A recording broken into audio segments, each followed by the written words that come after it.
नमस्कार साथियों, मैं जय मालाकार मालाकार क्लासेस में आप लोगों का स्वागत करता हूं। चलिए आप लोगों के लिए कंप्यूटर संबंधित जो है आपका शॉर्टकट की और फुल फॉर्म संबंधित एक वीडियो लेकर आया हुआ हूं। कल शॉर्टकट की संबंधित एक धमाकेदार वीडियो आप लोगों के सामने लाया गया था। अगर आप लोगों ने नहीं देखा है तो प्लेलिस्ट पर जाकर जरूर देख लें। उसमें जो है आप लोगों का माइक्रोसॉफ्ट से संबंधित जो वर्ड है, वर्ड से संबंधित जो भी शॉर्टकट की है उनके बारे में आप लोगों को बताया गया है और बहुत ही बेहतरीन तरीके से बताया गया है। इस तरह से बताया गया है कि आप लोगों को एक ही बार वीडियो देखेंगे तो याद हो जाएगा। तो आज भी मैं उसी तरह के कुछ शॉर्टकट की बताऊंगा जो एक्सेल और पावर पॉइंट से संबंधित होंगे।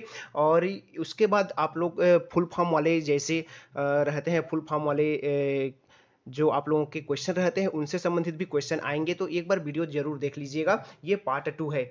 आइए स्टार्ट करते हैं वीडियो। देखिए माइक्रोसॉफ्ट एक्सेल के शॉर्टकट की, यहाँ पर कल हम लोगों ने वर्ड का देख लिया था, आज एक्सेल और पावर पॉइंट जो बच गया था, एक्सेल और पावर पॉइंट उसका देखेंगे और उसके बाद मैं फुल फॉर्म बताऊंगा। तो देखिए एक्सेल पे अलग होता है और आपका वर्ड पे अलग होता है, पावर पॉइंट पे अलग होता है, उसको याद रख लीजिएगा। तो यहाँ पर F2 जो फंक्शन की कितने होते हैं, फंक्शन की कितने होते हैं आप कमेंट करके बताइए। फंक्शन की जो F1 से कहाँ तक होते हैं और ये इनकी संख्या कितनी होती है उसको आप कमेंट करके बताएं। कल मैंने वीडियो में बताया है क्योंकि ये पूछता ही है एग्जाम पे, ठीक है, कई बार बार ही पूछते रहता है। तो आगे देखिए यहाँ पर F2 किसके लिए है, चुने हुए सेल को एडिट करने के लिए, ठीक है। F2 किसके लिए होता है, अभी आप कोई सेल चुने होंगे तो उसको एडिट करना चाहेंगे, कोई भी सेल इस तरह से चुने रहते हैं एक्सेल पे, तो वहां पे उसको एडिट करने के लिए किसका उपयोग किया जाता है, तो F2 का, ठीक है। F5 क्या है, किसी विशेष पर जाने के लिए, है ना, किसी विशेष सेल पर या फिर किसी विशेष डॉक्यूमेंट पे जाने के लिए आपको F5। F7 क्या है, तो किसी चुने हुए टेक्स्ट या डॉक्यूमेंट्स में स्पेलिंग चेक के लिए F7 किसमें किया जाता है, ये एक्सेल में किया जाता है। एक्सेल के बारे में बताया जा रहा है। कल जो मैंने बताया था वो आपका वर्ड का था। देखिए कंट्रोल प्लस शिफ्ट और उसके बाद जो है ये कामा, ठीक है, इसको करेंगे तो करंट टाइम एंटर करने के लिए जो करंट टाइम रहेगा आप नीचे एंटर करेंगे करंट टाइम को, उसको एंटर करने के लिए कंट्रोल शिफ्ट और आपके जो कामा है, कंट्रोल और कामा को करेंगे, कंट्रोल प्लस कामा करेंगे तो करंट दिनांक एंटर हो जाएगा। क्या हो जाएगा, उसका दिनांक हो जाएगा। टाइम के लिए उसमें शिफ्ट भी रहेगा, ठीक है। केवल कंट्रोल शिफ्ट और कामा के साथ करोगे तो टाइम, कंट्रोल और कामा करोगे तो उसमें दिनांक भी एंटर हो जाएगा, ठीक है। कंट्रोल शिफ्ट और F1 करोगे तो नई वर्कशीट इंसर्ट करने के लिए, आप कोई वर्कशीट इस तरह से काम कर रहे हो किसी वर्कशीट पे, एक नया वर्कशीट लाना है तो आप क्या कर दोगे, control plus shift plus F1 कर दोगे तो नया आ जाएगा, ठीक है। और शिफ्ट प्लस F3 करोगे तो एक्सेल फार्मूला विंडो खोलने के लिए, एक्सेल फार्मूला विंडो को आप खोलने के लिए क्या कर सकते हो, आपको शिफ्ट प्लस F3 करना होगा, ठीक है। आप करोगे शिफ्ट प्लस F5 करोगे तो सर्च बॉक्स लाने के लिए या खोलने के लिए, सर्च बॉक्स खोलने के लिए जैसे सर्च रहता है ना, सर्च करने वाला, ठीक है, वो आ जाएगा। शिफ्ट प्लस F5 करोगे तो कंट्रोल प्लस F10 करोगे तो करंट चुने हुए वर्कशीट को मैक्सिमाइज करने के लिए, मिनिमाइज मैक्सिमाइज होता है ना, उसको मैक्सिमाइज करने के लिए होता है कंट्रोल प्लस F10।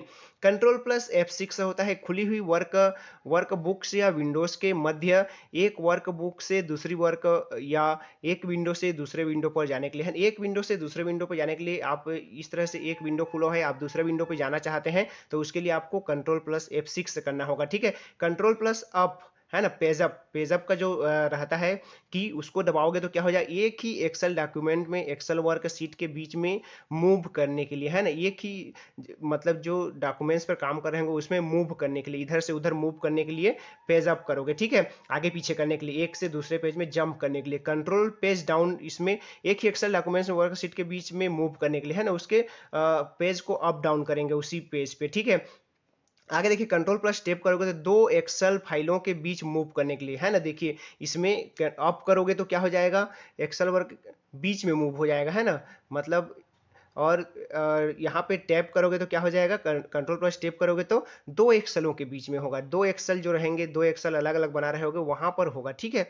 ये है। आगे देखिए कंट्रोल प्लस स्पेस, तो संपूर्ण कॉलम चुनने के लिए कंट्रोल प्लस स्पेस का जो बड़ा सा बटन रहता है स्पेस वाला, उसको दबाओगे तो संपूर्ण कॉलम चुना जाएगा, जितना भी एक्सेल पे कॉलम रहता है सभी कॉलम सेलेक्ट हो जाएगा। आगे देखिए शिफ्ट प्लस स्पेस करोगे, कंट्रोल प्लस इसमें संपूर्ण कॉलम, है ना, और इसमें संपूर्ण पंक्तियां, उसमें संपूर्ण पंक्ति चुना जाएगा, ठीक है, स्पेस के साथ शिफ्ट के साथ करोगे तो। आगे देखिए पावर पॉइंट के लिए कीवर्ड है, ठीक है, पावर पॉइंट के लिए जो शॉर्टकट की है उनको देखते हैं। इसमें क्या है, कंट्रोल इंटर करोगे तो अगले स्लाइड में जाने के लिए या फिर नया स्लाइड डालने के लिए, है ना, तो ये कंट्रोल इंटर और कंट्रोल एम से नया और आपका कंट्रोल इंटर से अगले स्लाइड पे जाने के लिए, इंटर करोगे तो अगले स्लाइड, कंट्रोल डी करोगे तो वर्तमान डॉक्यूमेंट्स का डुप्लीकेट बनाने के लिए, ठीक है, वर्तमान जो डॉक्यूमेंट्स होगा आपका उसका डुप्लीकेट बनाएगा control D. Control plus equal to कर दोगे, देखिए कंट्रोल प्लस इक्वल टू कर दोगे तो सुपर स्क्रिप्ट, कल जैसे बताया था मैंने, सुपर स्क्रिप्ट सब स्क्रिप्ट आप लोगों ने नहीं देखा है तो जाकर देख लीजिएगा, जैसे H2O लिखते हो, ठीक है, और आपका सुपर स्क्रिप्ट सब स्क्रिप्ट इस तरह से कल बताया था, मैं दोनों बताया हूँ, अगर कल का नहीं देखे हो तो देख लीजिएगा। और जैसे घात के रूप में लिखते हो n का घात 2, इस तरह से, इसके लिए सुपर स्क्रिप्ट सब स्क्रिप्ट होता है, ठीक है। कल वीडियो नहीं देखे तो देख लीजिएगा, वहां पे पूरा याद हो जाएगा आप लोगों को। ऑब्जेक्ट को पैराग्राफ के शुरुआत में, है ना, तो लाने के लिए, है ना, देखिए कोई ऑब्जेक्ट होगा उसको पैराग्राफ के स्टार्टिंग में लाना चाहते हो तो क्या करोगे, अल्ट शिफ्ट और लेफ्ट एरो करोगे, ठीक है। ऑब्जेक्ट को पैराग्राफ की शुरुआत में हटाने के लिए अल्ट फिर शिफ्ट और राइट, देखिए अल्ट शिफ्ट लेफ्ट करोगे तो आ जाएगा, अल्ट शिफ्ट राइट करोगे तो हट जाएगा, ठीक है, जैसे अंडू रीडू होता है उसी तरह से। ऑब्जेक्ट को पैराग्राफ के ऊपर लाने के लिए, लाने के लिए अप कर दोगे, अल्ट शिफ्ट अप, और नीचे लाने के लिए, नीचे हटाने के लिए, ये देखिए हटाने के लिए डाउन, ठीक है, वही है, ये चारों लगभग सेम है, ठीक है, अप डाउन राइट लेफ्ट, है ना। आगे देखिए F5 में क्या होता है, प्रेजेंटेशन शुरू करने के लिए, कोई भी आप प्रेजेंटेशन पीपीपी बनाए हो उसका स्टार्टिंग करना चाहते हो तो F5 को दबा दोगे, वो चलते रहेगा, ठीक है। प्रेजेंटेशन के अगले हाइपर लिंक में जाने के लिए टैब का जो बटन रहता है उसको क्लिक कर दोगे तो अगले पे पहुंच जाओगे, अगले स्लाइड पे। ऑटोमेटिक शो को रोकने या फिर से चालू करने के लिए आप एस का बटन जो रहता है उसको दबा दोगे तो ऑटोमेटिक चलते रहता है, वो रुक जाएगा या फिर चालू हो जाएगा, दोनों दोनों के लिए हो जाएगा, ठीक है। प्रेजेंटेशन के दौरान स्लाइड के पहले पेज पर जाने के लिए 1 प्लस इंटर दबा दोगे, पहले जैसे आपका 1 से 10 तक आप स्लाइड बनाए हो ऐसे पावर पॉइंट में, आप पहले पेज से 7वें पेज पे चले गए, आपको फर्स्ट से जाना है पहले पे तो फर्स्ट से उसको 1 प्लस इंटर कर दोगे तो 1 पे पहुंच जाएगा, 2 प्लस इंटर करोगे तो 2 पर पहुंच जाओगे जहां पर जाना होगा, ठीक है।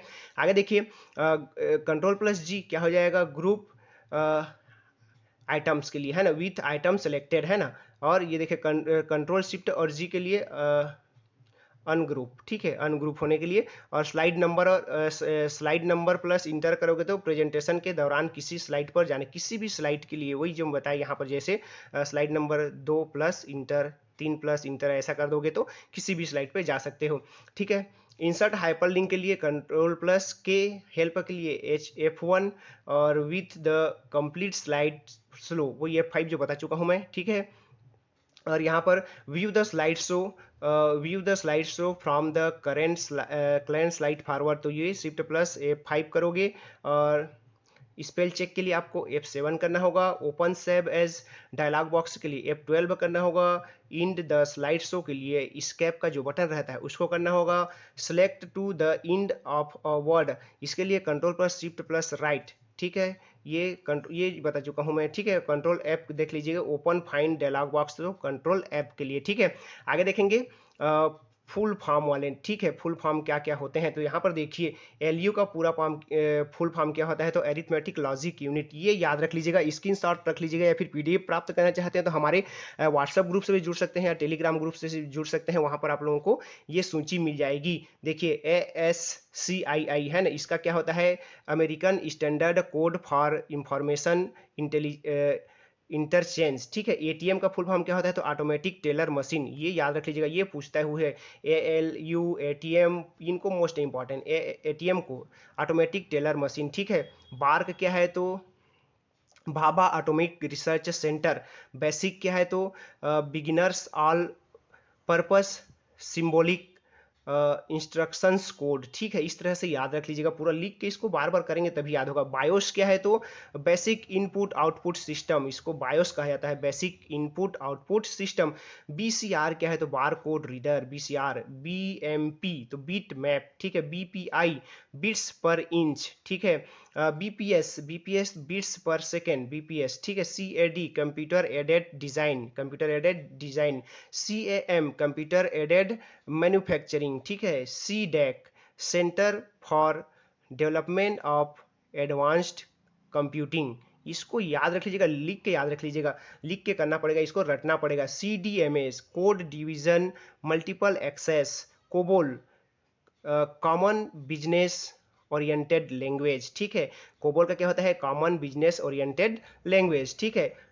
कोमल जो होता है उसका कॉमन एल्गोरिथमिक लैंग्वेज, ठीक है, कोमल, ठीक है, ये एम ए एल का तो एरिथमेटिक लैंग्वेज हो जाएगा, ठीक है, कॉमन, कॉमन, सी ओ एम का कॉमन, ठीक है, ए एल का अर्थमेटिक लैंग्वेज, ठीक है, सी पी आई तो करेक्टर पर इंच, ठीक है, सी पी आई का, C P S character per second, C P U central processing unit, C R T cathode ray tube, ठीक है, सी यू कंट्रोल यूनिट, ये सब जो है कंप्यूटर में पूछा जाता है, लिख कर रख लीजिएगा। पीडीएफ प्राप्त करना चाहते हैं तो टेलीग्राम से जुड़ जाइएगा, वहां पर प्रोवाइड कर दूंगा। डीबीएमएस तो database management system, DOS disk operating system, DTP desktop publishing, EXE executing, FAT file allocation tab, ठीक है, FTP file transfer protocol, most important FTP file transfer protocol, GIF, GIF जो आप चलाते हो भेजते होगे है ना, सब पे भेजते होगे जीआईएफ, तो उसको क्या बोला जाता है, ग्राफिक इंटरचेंज फॉर्मेट, ठीक है।